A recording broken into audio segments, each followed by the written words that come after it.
غزوہ تبوک ایک مشہور غزوہ ہے اور نبی اکرم صلی اللہ علیہ وآلہ وسلم کا آخری غزوہ ہے۔ حضور صلی اللہ علیہ وآلہ وسلم کو خبر ملی کہ روم کا بادشاہ مدینہ منورہ پر حملہ کرنے کا ارادہ کر رہا ہے اور بہت بڑا لشکر لے کر شام کے راستے سے مدینہ کی طرف آ رہا ہے۔ اس خبر پر 5 رجب 9 صدی کو نبی اکرم صلی اللہ علیہ وآلہ وسلم اس بادشاہ کے مقابلے کے لیے مدینہ طیبہ سے روانہ ہو گئے۔ چونکہ زمانہ سخت گرمی کا تھا اور مقابلہ بھی سخت تھا، اس لیے حضور صلی اللہ علیہ وآلہ وسلم نے صاف اعلان فرما دیا کہ روم کے بادشاہ سے مقابلے کے لیے چلنا ہے، تیاری کر لی جائے۔ اور حضور صلی اللہ علیہ وآلہ وسلم نے خود اس کے لیے چندہ فرمانا شروع کیا۔ یہی لڑائی ہے جس میں حضرت ابوبکر صدیق رضی اللہ عنہ گھر کا سارا سامان لے آئے،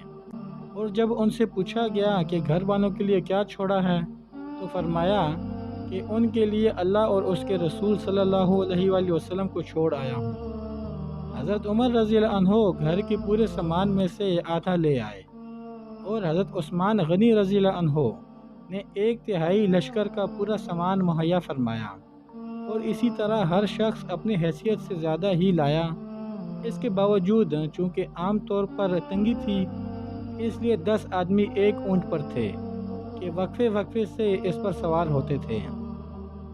اسی وجہ سے اس لڑائی کا نام جیش الاسرہ یعنی تنگی کا لشکر بھی تھا۔ یہ لڑائی نہایت ہی سخت تھی کہ سفر بھی دور کا تھا۔ موسم بھی اس قدر سخت کہ گرمی کی انتہا نہیں تھی،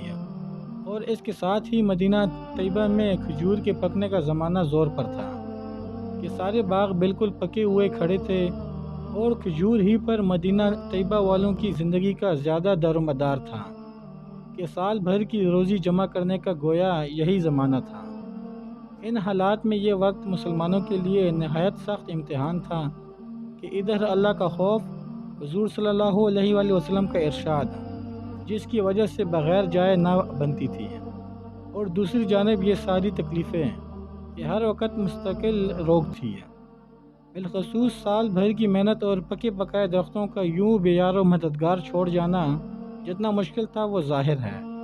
مگر اس سب کے باوجود اللہ کا خوف ان حضرات پر غالب تھا۔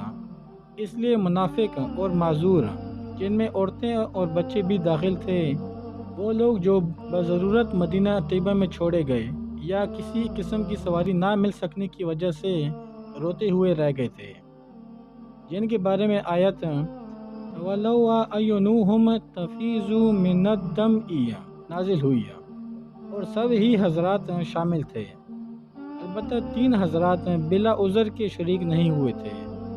راستے میں قوم سمود کی بستی پر گزر رہے تھے تو حضور صلی اللہ علیہ وآلہ وسلم نے دامن سے اپنا مبارک چہرے کو ڈھانپ لیا اور اونٹنی کو تیز کر دیا، اور صحابہ رضی اللہ عنہ کو بھی حکم فرمایا کہ یہاں سے تیز چلو اور ظالموں کی بستیوں میں سے روتے ہوئے گزرو اور اس سے ڈرتے ہوئے گزرو کہ تم پر بھی خدا نخواستہ وہ عذاب کہیں نازل نہ ہو جائے جو ان پر نازل ہوا تھا۔